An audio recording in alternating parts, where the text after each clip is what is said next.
Chapter 14. That night, as Stanley lay on his scratchy and smelly cot, he tried to figure out what he could have done differently. But there was nothing he could do. For once in his unlucky life, he was in the right place at the right time, and it still didn't help him. "You got it?" he asked X-Ray the next morning at breakfast. X-Ray looked at him with half-opened eyes behind his dirty glasses. "I don't know what you're talking about," he grumbled. "You know," said Stanley. "No, I don't know," X-Ray snapped. "So just leave me alone, okay? I don't want to talk with you." Stanley didn't say any word.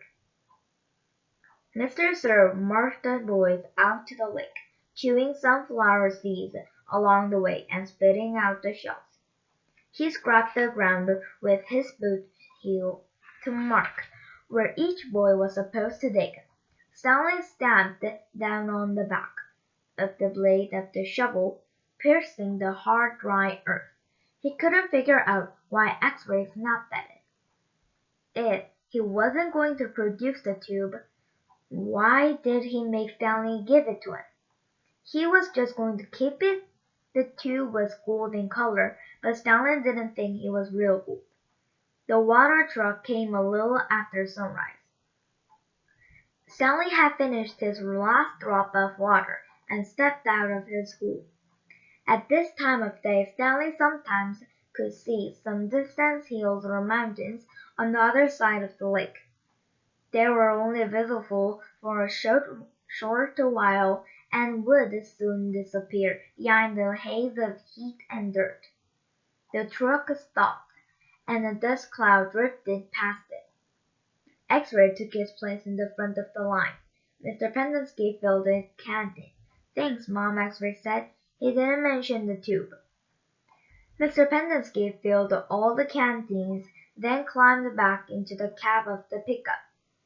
He still had to bring water to Group E.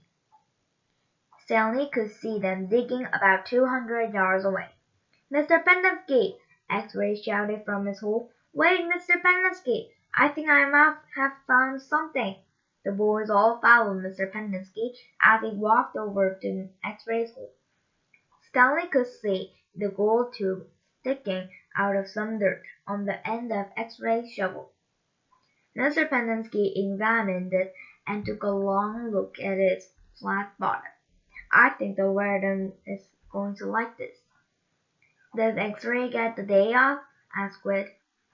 "Just keep digging until someone says otherwise," Mr. Pendenski said. Then he smiled. "But if I were you, Rex, I wouldn't dig too hard." Stanley watched the cloud of dust move across the lake to the cabin beneath the trees. The boys in Group E were just going to have to wait. It didn't take long for the pickup to return. Mr. Pendenski stepped out of the cab. A tall woman with red hair stepped out of the passenger side. She looked even taller than she was since Stanley was down in his hole. She wore a black cowboy hat and black cowboy boots, which were studded with turquoise stones. The sleeves on her shirt were rolled up, and her arms were covered with freckles, as were her arms. She walked right up to X-Ray. "Where did you find this?" "This where you found it?" "Yes, ma'am. Your good work will be rewarded." She turned to Mr. Pendenski. "Drive X-Ray back to camp. Let him take a double shower and give him some clean clothes. But first I want you to fill everyone's canteen." "I just filled them a little while ago," said Mr. Pendenski. The Warden stared hard at her. "Excuse me," she said. Her voice was soft. "I had just filled them when Rex—" "Excuse me," the Warden said again. "Did I ask you when you last filled them?" "No, but it's just excuse me." Mr. Pendenski stopped talking. The Warden wiggled her finger for him to come to her. "It's hot, and it's only going to get hotter," she said. "Now, these fine boys have been working hard.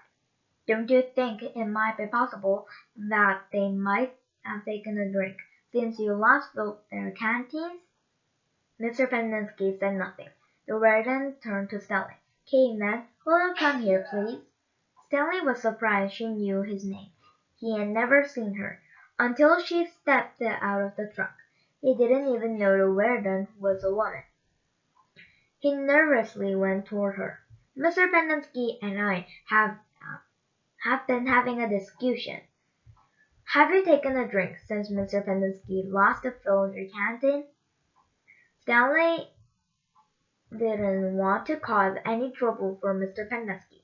I still got plenty left, he said. Excuse me. He stopped. Yeah, I drank some. Thank you. May I see your canteen, please? Stanley handed to her. Her fingernails were painted dark red. She gently shook the canteen, letting the water swish inside the plastic container. Do you hear the empty spaces? She asked. Yes, said Mr. Pendenski. Then fill it, she said. And the next time I tell you to do something, I expect you to do it without questioning my authority. If it's too much trouble for you to fill a canteen, I'll give you a shovel. You can dig the hole and the caveman can fill your canteen. She turned back to Stanley. I don't think that would be too much trouble for you, would it? No, said Stanley. So what will it be? She asked Mr. Pendenski. Do you want to fill the canteens or do you want to dig?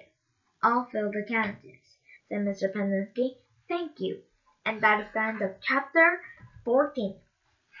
Wow.